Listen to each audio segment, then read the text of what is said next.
Well, folks, we're at Shearsby Valley Lake in the calf, Dawn's Calf. Got a new studio, haven't we? A new studio. For this new little catch-up show. Yeah, Smokey Joe, myself, just give you a bit of information, what's been going on.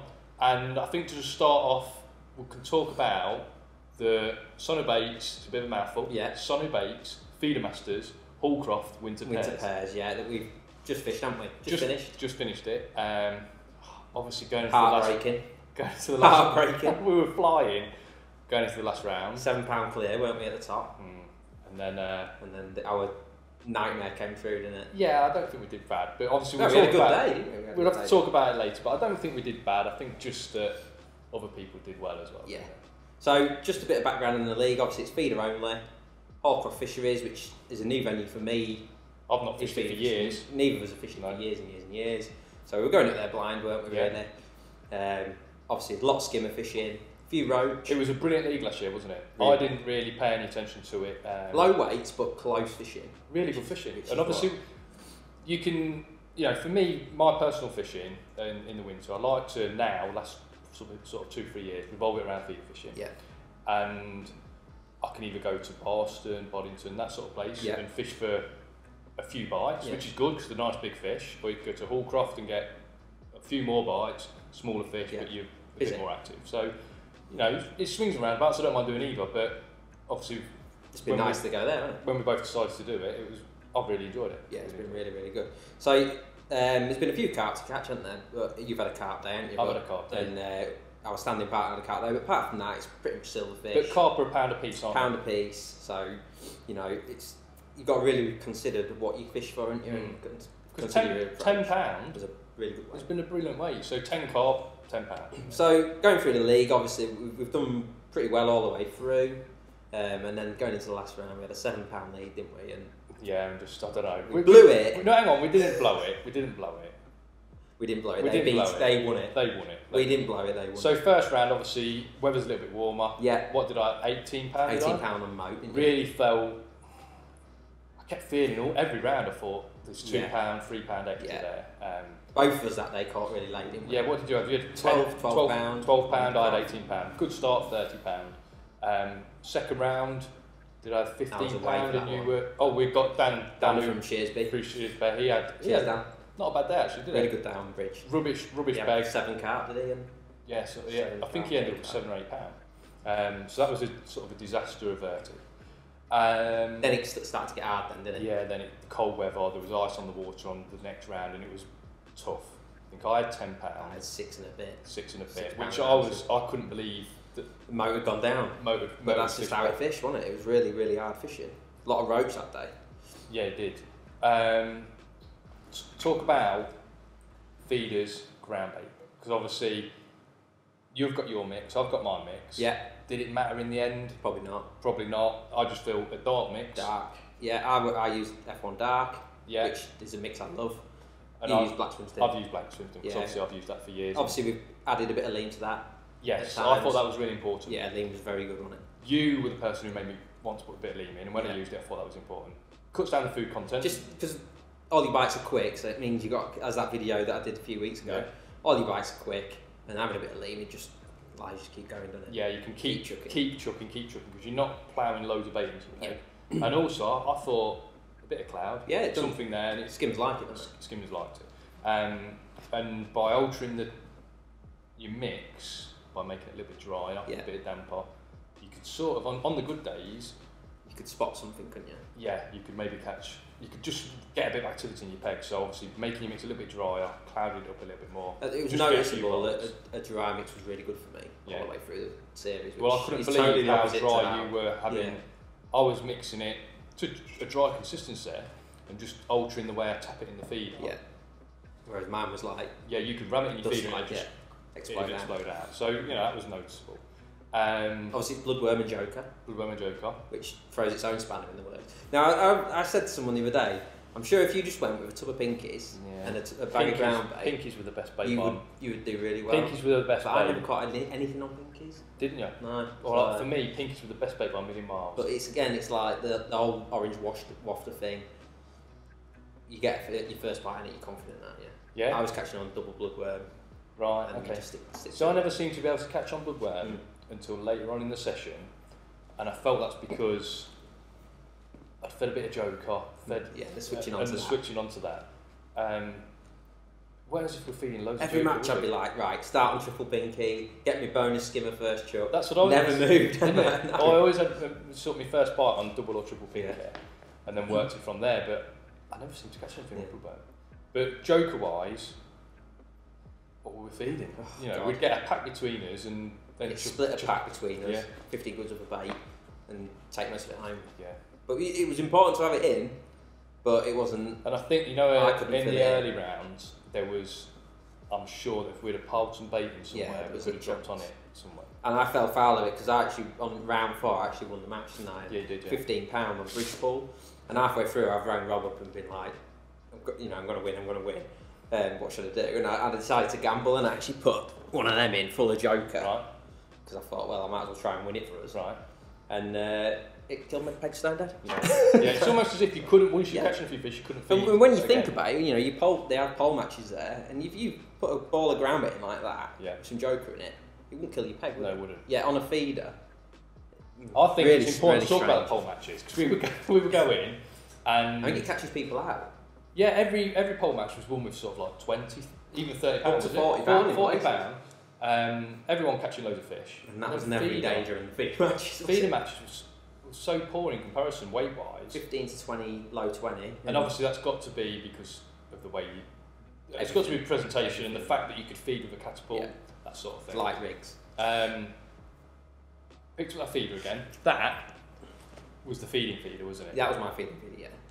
Similar size. Yeah, similar size. I'd go out at the start on my main line, which would be 20 metres. 20 metres was the best line for me by far. 2 of those, and then just literally start fishing. Yeah. And even then, I think it's for your own sake rather than the fishing. Yeah, I almost felt that it was you fish could there. probably just keep... A few days, you'd get liners and liners and liners where there was fish moving around. And you speak to everyone on the bank and it's the same story. And I wonder if that's because you put a bit too much bait in those fish not really settling on your hook bait. It's worth talking about the feeders we actually use. Yeah, go on. Because obviously the fin ball, the tiny little 3 square feed is so important now for this winter fishing. Yeah. And the 3 square one was my favourite. I think it was for you as well. Yeah, 3 squares, yeah. Little mine was a homemade one. Yeah, you made your own, didn't you? Well, actually, there's a chap in Leicester. Sadly, he's passed away now, but he makes these. Got some in the shop here. Yeah, they've got some in the shop here. He makes some little, very similar to that really. He makes them. He's got a little mould. He makes some feeders, and they're beautiful little feeders. Yeah. So, I bought as many as I can really. Similar to that, three squares. What's that? 15 gram. 15 gram was always my favourite. 15 gram. Little running paternoster. Yeah, little sliding link. Yeah, my link I was always use. 2 inch. Yeah, little sliding link down to a little stop. Yeah. Or you use 50 centimetre hook lengths, don't you? I use 70s. Yeah, you got to use. That was an important rule. 50 centimetre hook length minimum, wasn't it? So it wasn't like we could chuck out a method feeder or pellet feeder and catch. Sort of international style fishing, wasn't it? Which is it's an interesting thing, isn't it? Because obviously on the pole matches, going back to that, they were catching loads of fish on pellets, and we kept trying it, and it's just so hard to replicate on a feeder. Yeah, you can't do it. And a long hook length that we just sacked it off in. I wonder how many times they took it in, spat it out, took it in, spat it out, and that long. You think about when you pole fishing with pellets, it's dotted down, you've got a little shot close to the hook, and we're fishing a long hook length. But yeah, so them sort of feeders allow you to just keep casting, don't they? Yeah. But again, talk about the tiny thimble. Yeah, there's a little 2 square one, which looks really good, doesn't it? But I couldn't. That wasn't the one for me. The 3 square was better for me. I felt that size feeder was okay, but not that width. It seems a bit open to me. It do a bit narrow. I almost felt that the bait just didn't hold in at all. Yeah. You couldn't get the bait to hold in at all. Yeah. I had a day catching some fish on a tiny feeder, really short. Yeah, because we made a few little tiny feeders. Right, going to the last round. So £7 clear. £7 clear. I've drew a peg where really it's got no silverfish form whatsoever, no skimmers. In a corner. It's a carp peg in a corner. Full of reeds. Full of reeds. I've seen the reeds knocking a little bit. There's obviously some carp there. Carp count is £1 a piece. I'm thinking I'll catch a dozen carp. Joe will have a good day. It's game over. Our nearest rivals, Michael Buckwalder and Frankie Giannicelli. Yeah, they'd been doing well all through the series. Frankie drew a good peg. 6 on Croft. Yeah, I think... Which we'd had twice. We'd had twice. And I think it's that and the one to its left. Yeah, probably they're the most consistent silverfish definitely, yeah. on Croft. Football would have been doing well, reasonably well wherever he drew, to be fair. So we expected them to be, catch a weight, but we thought we're so far ahead. And well, we both said on the way there, foolish as it sounds, £15, and if we caught £15 between us, I thought we were home and home. Easily home. Sort of halfway through, Joe, your front man, I've got 4 or 5 pounds. Yeah, I think I've got 6 carp. So we've got like sort of £10 on the board. My plan was I seen the reeds knot sort of like 10 metres along this banking. So I started really short. Was fishing corn or pellets? I fished pellets on the hook on a little hair. What, on a little cage like that? A little tiny cage, hardly any pellets. I was sort of pinching the pellets in the middle because I thought more or less fishing a bomb. More or less fishing a bomb, but feeding probably 10 micro pellets in the cage. Seeing the pellets, seeing the reeds knock, chucked there and I caught 2. But then obviously the activity stopped. So my plan was to sort of chase the fish out to my limit along the side. And as the day went on, fishing got a bit slower and slower. Matt Godfrey was chucking across. I think he was sharing the fish a bit. And that hot area, that sort of honey hole that I wanted to go to and see. Too much pressure on it. There was too much pressure on it. Because when you texted me halfway through and you got 6, or I think you might have even had 7 at that point. I was like, well, he's definitely going to get to 10. I know. I just ended up with 8 fish. I've had a chuck for some skimmers, never had a bite. Well, I had 2 bites. Unfortunately, carp. And they've just, before I've picked it up, they've snapped the hook length. Because that's another thing, light hook lengths were really important. We thought 010.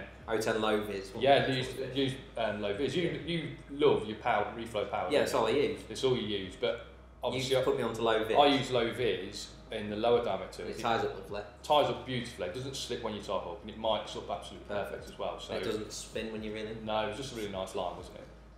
In those lower diameters. So your match sort of petered out to nothing. Yeah, and then they sort of and I had to watch Frankie win it.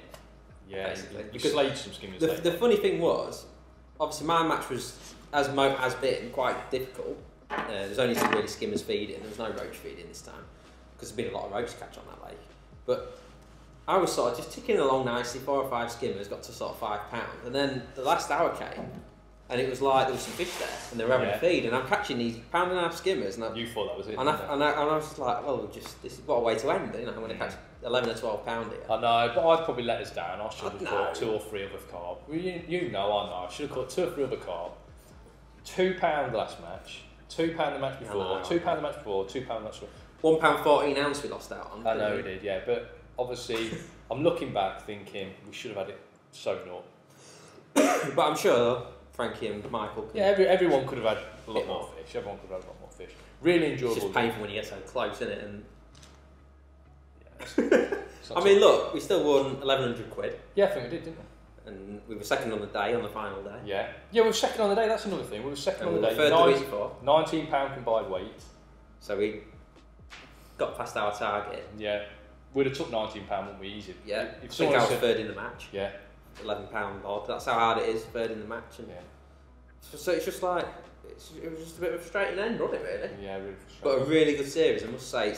Because a few people have said, it's a long way to go to only catch double figures, or £8 or £9, but you felt like it was a method water. Yeah, and every time... And you were working at it, whereas... Every time you're driving home thinking, could have caught a few more... Yeah, it's a proper match fishing. Yeah. Hopefully, next year, there's a few more matches. Yeah. Obviously, we've got the Feeder World Championships. That's Sunday, aren't this Sunday coming, And Lee's obviously involved, people who run it's obviously involved, so we can't run the matches. For a long time, so there'll be more matches next year, and I think maybe there might be a couple of spaces spare, and anyone that's thinking about it, I think we've got to get on it. Yeah, it's a really good match. I mean, there's always a waiting list for it, and Lee and Mick did it with a draw, didn't they? Yeah. To fill the places. So we're getting it, because hard fishing, but really good match fishing, which in the winter is what you want, isn't it? Yeah, enjoyable. Bites, enjoyable. Good set of lads. Yeah. So you're going to South Africa this weekend for England duty. Yeah. Let me tell you what we've heard about the place. We've heard it's Blomhof Dam, is it? Blomhof Dam. Is that how I'm pronouncing it? It's carp. There's some big catfish, I think. Yeah. We've heard it's long chucking. Yeah. Short chucking. Medium chucking. It's deep water. Shallow water. It's carp. There's no snags. There's loads of snags. Yeah. We've heard so loads of contrasting stories. We've got obviously Preston have been really good. They've sent over a container of gear. Because just getting the gear there is a mission. Yeah, obviously we've got to fly there. Normally in Europe we drive everything there, but Preston have sent over boxes, the bigger items, and then all the personalised stuff, feeders, rods, all those sort of things. You take. We've got to take. So we've got, you know, me and obviously the rest of the lads. We've spent a week just talking to each other. How did you get your rods in the? How did you get the rods? We've got big bazooka cases for the rods. How did you get your rods in the case? How many rods have you got in? How many feeders you take? Did you have to do that? Did you have to do that? How many feeders you taking? What weight's your case? Because obviously you're all weight limits. So it's going to be an interesting 2 weeks. Interesting 2 weeks. Hopefully catch loads of fish. Definitely experience. Hopefully win the gold. And hopefully win the gold. I think it was a bronze last time when the lads went over. So hopefully we can do a bit better this time. And obviously that place is where the goo started, wasn't it? Yeah, that's it, goo. So I do know a bit about that as well. I do know that we've got obviously some flavourings, local flavourings and goo style flavourings all ready to go. So we'll see if it makes a difference or not. So when you get back then, are we going to have another recap? We'll have a recap. I'll tell you what I've got in South Africa. You can tell me what the latest news is in the game and in the trade. And we'll get together, tell everyone what's happening, maybe get someone on the phone or someone like that, tell them find out what they're doing as well. As you can see, we've got a nice little studio now. Perfect, isn't it? Yeah, so Perfect, isn't it? Thanks for watching everyone. Cheers guys. And let's hope England win gold.